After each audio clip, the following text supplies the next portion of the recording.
I have seen riders get on and walk their horse for half a lap around the ring before putting them right to work. I, first of all, love that intro sentence. Too, yeah. Is this just asking for an injury? What's the proper way and length of time to warm up a horse, particularly before taking a jumping lesson? Okay. Also, my horse spends most of her day in a stall. Does she need even more warm-up time? Oh, great question. Really good questions. So, thank you. Now I get to talk about my favorite book.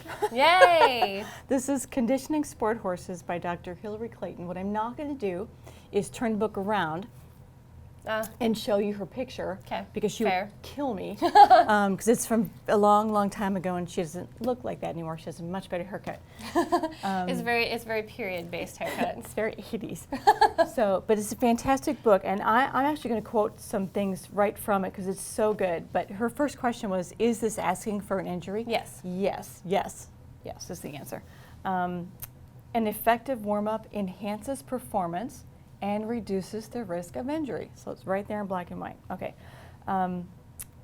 She also says, during the warm-up, the temperature of the muscles increases, and it's beneficial because warm muscles not only contract more powerfully, the fibers are more compliant or elastic, which reduces the risk of injury due to tearing of the fibers. So how do you warm up? Knowing that, yes, you have to warm up longer and slower and more gentle if your horse is stalled or older, another reason, or it's cold. In cold weather, your warm-up must be longer, and using a quarter sheet is a really good idea because then it gets the horse warmer faster so you can work more safely. But it could, the walk on a long rein or free rein is the first step that you do. And this could be anywhere from a few minutes if you pull a horse out from pasture to one like yours is stalled, could be 10 or even 15 minutes. The next thing you do is an active trot or canter. You pick the gait that your horse is most comfortable and relaxed in. If your horse is going to fight you in the trot, that's not helping your warm-up, because part of it is not only the physical benefits of the warm-up before work, but the mental benefits. So the whole body, head to toe, mind and body needs to be relaxed. So warm up at the active gait that they're going to be most at, which might be canter for some horses.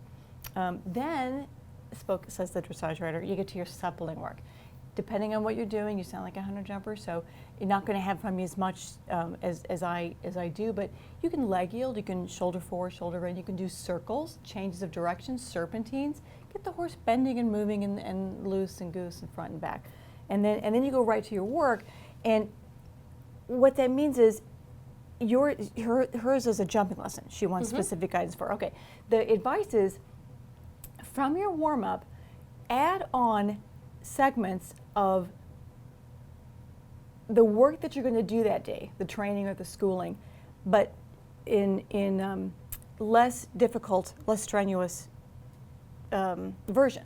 So if she's going to jump, let's say 2'6", then start by doing poles on the ground. And then add an 18-inch cross rail. So you gradually build up to your work. So you don't go from the walk and the active trot and even the suppling work right to the 2-6 fence. So, and then she's she's a jumping lesson person. But if you're a dressage person or you're a reiner, you would follow the same protocol. You would leave the warm up. You don't even know. The horse doesn't know. It's that gradual, and you build in, you layer in the work that you're going to be doing until you eventually get to your peak. And then of course you have the warm down. So there's the warm up and the work, warm down, cool down. So your 4 segments. But she's absolutely right. The goal is to reduce injury, enhance performance. So. And I think there are, at least in my experience, there are safer shortcuts that you can take, and then there are some less good options. So I think a lot of people think like, oh, if my horse needs to move around a lot before I ride, I should just lunge him. It's going to depend on how your horse is on the lunge line. If he's wild, he's not warming up slowly. He's warming up very, very aggressively.